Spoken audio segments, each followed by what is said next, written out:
বিসমিল্লাহির রহমানির রহিম। কেয়ামত কখন হবে? কেয়ামতের পূর্বে কি কি আলামত ঘটবে?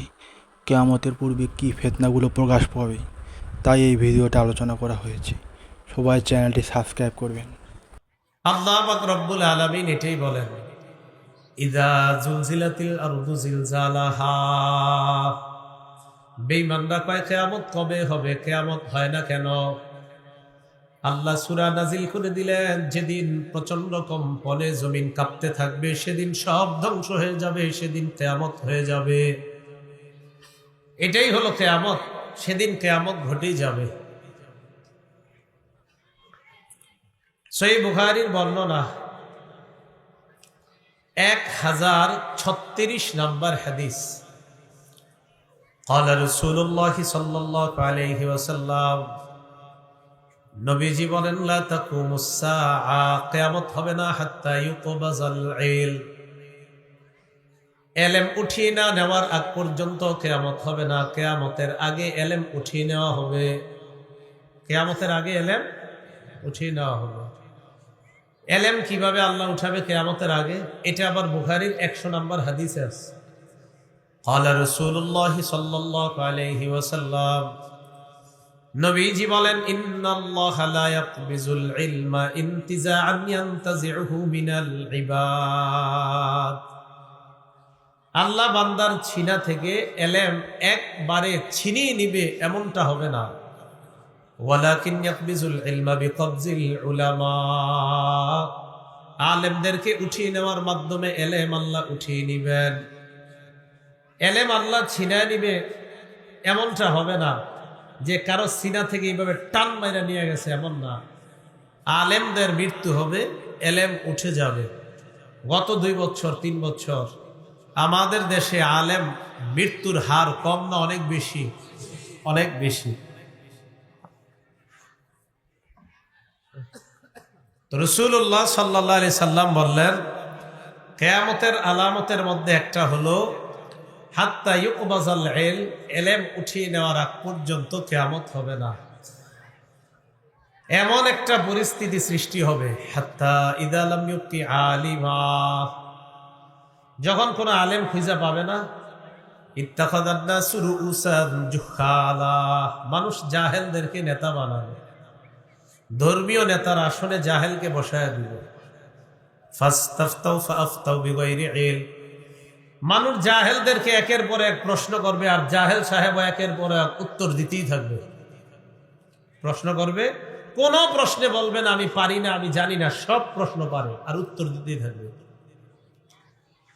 বিদ্যা ছাড়া উত্তর দিবে।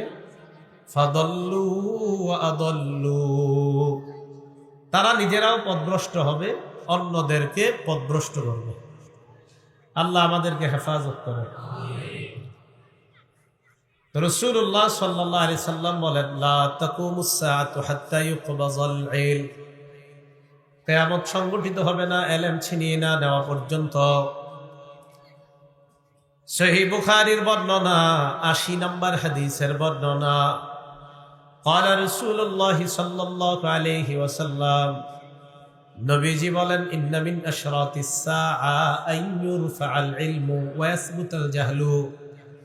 নবী বলেন, কিয়ামতের আলামতের মধ্যে এটা একটা আলামত, ইলম উঠিয়ে নেওয়া হবে, মূর্খতা সমাজের মধ্যে প্রচার প্রসার লাভ করবে, মূর্খতা বেড়ে যাবে, বিদ্যা উঠে যাবে। ওয়া ইয়াজহারুজ জিনা, জিনা প্রকাশ্যে রূপ ধারণ করবে, প্রকাশ্যে জিনা হবে, প্রকাশ্যে জিনার রূপ ধারণ করবে। ওয়া ইউশরাবাল খামরু, মদ পান করা হবে।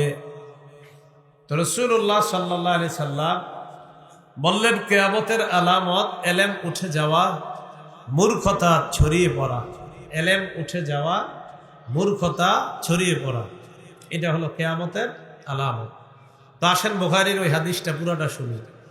1036 নম্বর হাদিসে রাসূল বলেন, লা তাকুমুস সাআতু হাত্তা ইউকবাজাল ইলম, কিয়ামত সংগঠিত হবে না ইলম যতক্ষণ উঠিয়ে নেওয়া না হয়। এরপর রাসূল বলেন, ওয়াতাকসুরাজ জালাজিল, ভূমিকম্প না হওয়া পর্যন্ত কিয়ামত হবে না। ভূমিকম্প বেড়ে যাবে, একের পর এক ভূমিকম্প হবে। এই ভূমিকম্প না হওয়া পর্যন্ত কিয়ামত হবে না। একের পর এক ভূমিকম্প হবে, দেশে দেশে ভূমিকম্প হবে। এই ভূমিকম্প না হওয়া পর্যন্ত কিয়ামত সংগঠিত হবে না। তাহলে এলেম উঠে যাওয়া, ভূমিকম্প বেড়ে যাওয়া, এটা কিয়ামতের আলামত। এটা কি কিয়ামতের আলামত? ভূমিকম্প বেড়ে যাওয়া। এরপরে রাসূল বলেন ওয়াতাকসুরাল ফিতান, ফিতনা বেড়ে যাবে। কি বেড়ে যাবে? ফিতনা। এখানে থামেন, ফিতনা বাড়বে। এই পৃথিবীতে সবচেয়ে পুরুষদের জন্য ক্ষতিকারক যে ফিতনা, এই ফিতনা হলো নারীর ফিতনা। বলেন, কার ফিতনা? একজন পুরুষের জন্য সবচেয়ে ক্ষতিকারক যে ফিতনাটা, এই ফিতনার নাম হলো নারীর ফিতনা। সহিহ বুখারীর 5096 নম্বর হাদিসের বর্ণনা। قال رسول الله صلى الله عليه وسلم, নবীজি বলেন, মা তারাকতু বাদি ফিতনাতান আদাররু আলা রিজালি মিনান নিসা। নবীজি বলেন, আমি দুনিয়া থেকে বিদায় নেওয়ার পর পুরুষের জন্য সবচাইতে ক্ষতিকারক নারী যারা, এই নারীদের চাইতে ক্ষতিকারক আর কোনো কিছু আমি রেখে যাই নাই। নবীজি বলেন, পুরুষের জন্য সবচাইতে ক্ষতিকারক হলো নারী সম্প্রদায়। আমার ইন্তেকালের পর পুরুষের জন্য সবচাইতে ক্ষতিকারক নারী সম্প্রদায়। এই নারীর চাইতে অধিক ক্ষতিকর কোনো ফিতনা আমি পুরুষের জন্য রেখে যাই নাই। পুরুষের জন্য কি করে যাই নাই? রেখে যাই নাই নারীর চেয়ে ভয়ঙ্কর ফিতনা। রাসূলুল্লাহ সাল্লাল্লাহু আলাইহি সাল্লাম বলেন, ওয়াতাকসুরাল ফিতান, ফিতনা বাড়বে। মুসলিম শরীফের বর্ণনা। তিরমিজিতে আংশিক আসছে 2119 নম্বর হাদিস। قال رسول الله صلى الله عليه وسلم, নবীজি বলেন, ইন্নাদ দুনিয়া হুলওয়াতুন খাদিরাতুন ওয়া ইন্নাল্লাহা মুস্তাখলিফুকুম ফিহা। রাসূলুল্লাহ সাল্লাল্লাহু আলাইহি সাল্লাম বলেন, পৃথিবী হুলওয়াতুন খাদিরাতুন, মিষ্টি সুমধুর পৃথিবীটা।